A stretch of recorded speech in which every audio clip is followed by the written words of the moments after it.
एवी पर हूँ, 3 साल से हूँ मैं, 3 साल से अभी तक किसी ने नहीं आया।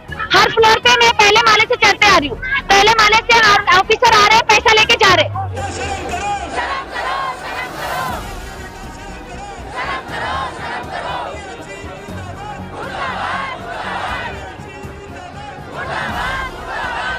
हाईकोर्ट का आदेश है तो सब जगह एक जैसा लागू होना चाहिए। सिर्फ मुमरा कौसा में, भोलेनाथ नगर में आप अगर हाईकोर्ट के आदेश को जो है अमल में ला रहे, तो अन्य दीवा प्रभाग समिति के प्रभागों का क्या, कलवा प्रभाग समिति का क्या, ठाणे शहर की 6 प्रभाग समितियों का क्या?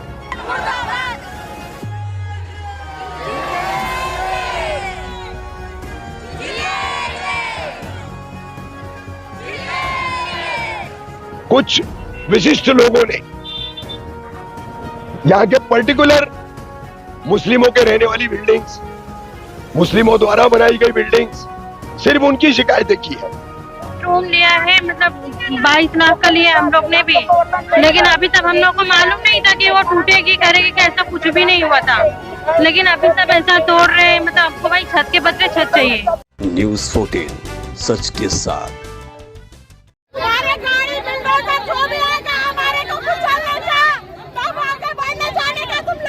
मुमरा दीवा में अवैध निर्माण तोड़क कार्रवाई पर हंगामा, हजारों लोग उतरे सड़कों पर। ठाणे महानगर पालिका की ओर से दीवा प्रभाग समिति अंतर्गत आने वाले टाइगर परिसर में अवैध निर्माण पर की जा रही तोड़क कार्रवाई का स्थानीय लोगों ने जोरदार विरोध किया है। बड़ी संख्या में नागरिक सड़कों पर उतर आए। मुंबई उच्च न्यायालय के आदेश के बाद दीवा प्रभाग समिति क्षेत्र के एवे के कंपाउंड में 27 अनधिकृत बांधकामों को ध्वस्त किया गया था। वही आज भोलेनाथ नगर इलाके में भी ठाणे मनपा की टीम कार्रवाई करने पहुंची, जिस पर नागरिकों ने विरोध जताया। इससे पहले राज्य के मुख्यमंत्री एकनाथ शिंदे ने आश्वासन दिया था कि यहां रहने वालों घरों पर तोड़क कार्रवाई नहीं होगी और सर्वोच्च न्यायालय में योग्य वकील के माध्यम से पक्ष रखा जाएगा। मैं तो जनवरी में खरीदी हूँ, बोले वो बिल्डर लगे कि लीगल है, टेंशन न लो, हम लोग तुम्हारे साथ है। हम लोग 14 लाख के खरीदे हैं। तो जब खरीदे किसके थ्रू आपको किसने आपको? हम लोग बबलू से खरीदे हैं, बबलू बिल्डर से ना। हाँ तो नहीं पता था, वो बोले 7-12 है, लिया हूँ, कुछ दिन में एकदम लीगल हो जाएगा, मगर कभी जिंदगी में टूटेगा नहीं। हम भैया गरीब बने, पूरा गांव से घर खेत बेच के आए हैं, अब चले जाएगा मेरा होता तो हम अपने बच्चे लेके कहाँ जाएंगे? मेरे हम लोग 5-6 जन है। हाँ, अब अगर महापालिका कार्रवाई करते तो क्या आपका प्रशासन को मांग रहे हैं? हम लोग के घर के बदले में घर चाहिए बस। हाँ, उन लोग का घर तोड़ नहीं रहा तो क्यों नहीं है घर अधीन? वही साहब बिल्डर को मार के भगाना चाहिए ना। और हम लोग भागेंगे नहीं भैया, मर मिट जाएंगे। और जो घर नहीं देंगे तो चाहे मार ही डाले जान से पूरे प्राणी को, और घर को तोड़ दिए। रूम लिया है, मतलब 22 लाख का लिया हम लोग ने भी, लेकिन अभी तक हम लोग को मालूम नहीं था कि वो टूटेगी करेगी, कैसा कुछ भी नहीं हुआ था, लेकिन अभी सब ऐसा तोड़ रहे हैं। मतलब आपको भाई छत के बदले छत चाहिए। कभी लिया था आपने? अभी जल्दी रिसेंटली 1 साल हुआ है लिए हैं, तब नहीं मालूम था कुछ भी। किसके थ्रू आपने लिया था? अब किसी के थ्रू ने लिया था, हमको किसी ने बताया, मालूम नहीं किसने बताया, हम लोगों ने ले लिए थे। तो किस तरीके से घर लिया था तो सोचा होगा कि खुद का घर होगा? हाँ, हम तो यही सोचे थे कि इतने साल के बाद हमारा घर हुआ, हम अपने घर में रहेंगे, हमने उसमें काम भी कराया है, यही सोच के हमने लिया कि हम वहाँ पे रहेंगे, हंसी खुशी से रहेंगे। इतने साल बाद हमने अपना घर लिया है। घर में कितने लोग रहते हैं? हमें 7-8 लोग रहते हैं। हाँ, महापालिका और राज्य सरकार से क्या मांग रहे हैं? बस छत के बदले छत चाहिए। हाँ, हमको छत के बदले छत चाहिए, हमारा घर नहीं जाना चाहिए। जब बिल्डिंग बन रही थी तो कहाँ थे सब? तो नहीं आए, कोई बोलने सब बराबर आ रहे तोड़ने के लिए। पब्लिक को परेशानी हो रही है, जगह जगह खड्डे हैं, कीचड़। ये उप मुख्यमंत्री एकनाथ शिंदे साहब का जो आश्वासन था वो अपनी जगह कायम ही है, लेकिन मसला ऐसा है, जैसे कि आपको पता है, अवैध निर्माण ये सिर्फ मुमरा कौसा या जहां हम खड़े भोलेनाथ नगर, शील विभाग, यहाँ की अकेले की समस्या नहीं है। ये पूरे ठाणे महानगर पालिका क्षेत्र की समस्या है। 9 के 9 प्रभाग समितियों में अवैध निर्माणों की भरमार है।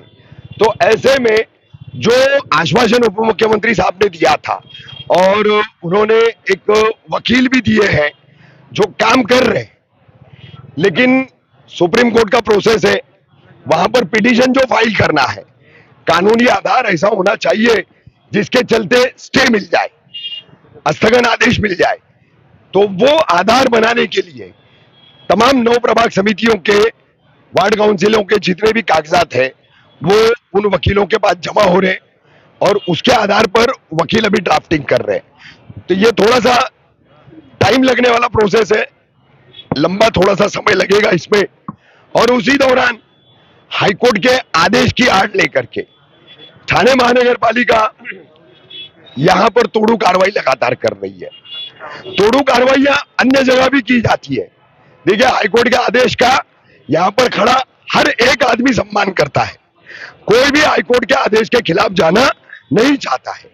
लेकिन आज हम यहां जो विरोध कर रहे हैं वो प्रशासन की दोहरी कार्रवाई जो है, दोहरे मापदंड वाली, भेदभाव वाली जो कार्रवाई है, डिस्क्रिमिनेशन जो किया जा रहा है, असल मुद्दा हमारा वो है। हाईकोर्ट का आदेश है तो सब जगह एक जैसा लागू होना चाहिए। सिर्फ मुमरा कौसा में, भोलेनाथ नगर में आप अगर हाईकोर्ट के आदेश को जो है अमल में ला रहे, तो अन्य दीवा प्रभाग समिति के प्रभागों का क्या, कलवा प्रभाग समिति का क्या, ठाणे शहर की 6 प्रभाग समितियों का क्या। आपकी जानकारी के लिए बता दूं कि यहां पर इंक्वायरी कमीशन के जो जज हैं, ठाणे सेशन के जज जीजी भंसाली साहब, उनकी इंक्वायरी में कुछ विशिष्ट लोगों ने यहां के पर्टिकुलर मुस्लिमों के रहने वाली बिल्डिंग्स, मुस्लिमों द्वारा बनाई गई बिल्डिंग्स, सिर्फ उनकी शिकायतें की है। और ठाणे मनपा सिर्फ उसी पर सर्वे करा रही है, सर्वे के साथ साथ नोटिस दे रही है। 48 घंटे में सेल्फ डेमोलेशन कर लो वरना हम आकर के तोड़ेंगे। इस तरह से जो है लोगों में आज लगभग 2 महीने के ऊपर हो गया है। एवी के 12 जून से शुरू हुआ, खत्म हुआ, लेकिन डर लोगों के अंदर का, अपनी छत जाने का डर जो है वो खत्म नहीं हो रहा है। तो ये डर फैलाने का जो काम ठाणे मनपा कर रही है और उसमें जो तोड़ू कार्रवाई कर रही है, तो हमारा सम्माननीय उच्च न्यायालय, मुख्यमंत्री, उप मुख्यमंत्री, इन सभी से हमारा एक ही निवेदन है कि अगर कानून का राज कायम करना है तो कानून का अमल जो है, उसका इंप्लीमेंटेशन जो है वो एक जैसा होना चाहिए। अवैध निर्माण सब जगह है। अगर मैं साफ कहूं तो अवैध निर्माण आज सामाजिक जरूरत है। सरकार को, कोर्ट को उस पर बेहद लचीला जो है नजरिया रखना चाहिए। नीति ऐसी बनानी चाहिए कि गरीब से गरीब आदमी जो है वो लीगल घर खरीद सके। अपनी नीतियों में सरकार को बदलाव लाना चाहिए।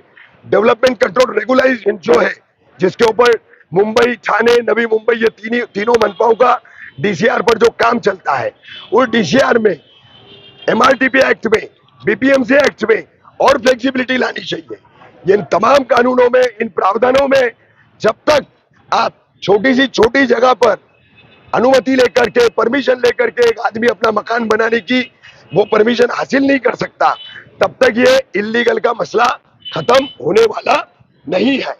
अब जैसे कि 12 जून के ऑर्डर में जस्टिस कुलकर्णी साहब ने green zone, non development zone, industrial zone, forest, government land, reservation land, ऐसे बहुत सारे कैटेगराइजेशन करके उन्होंने टीएमसी को ऑर्डर किए। अब टीएमसी जो है,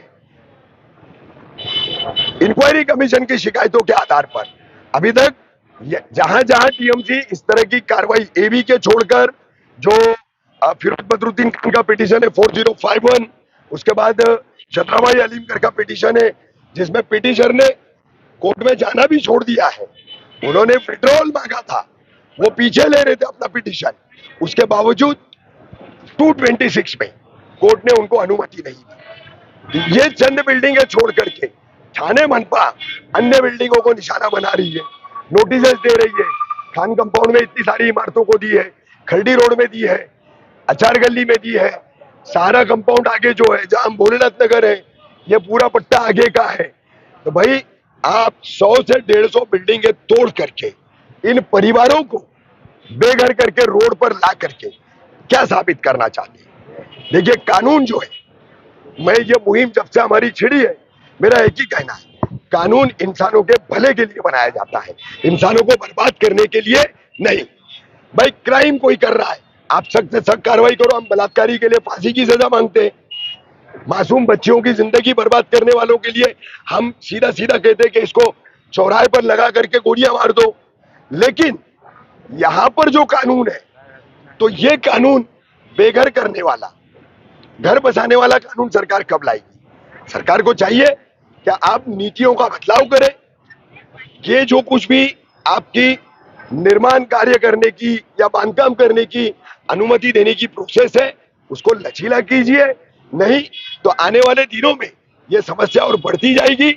और ऐसा ही, ये सिर्फ शील विभाग है, हर जगह आपको मुंबई हो, ठाणे हो, अन्य जितनी भी महानगर पालिका है, नगर पालिका है, नगर परिषद है, सब जगह आपको ये दिक्कतें दिखाई देगी और लोग सड़कों पर नजर आएंगे। लेटेस्ट न्यूज और अपडेट्स के लिए न्यूज़ 14 भिवंडी को सब्सक्राइब करें और हाँ, वीडियो को लाइक और शेयर करना मत भूलें।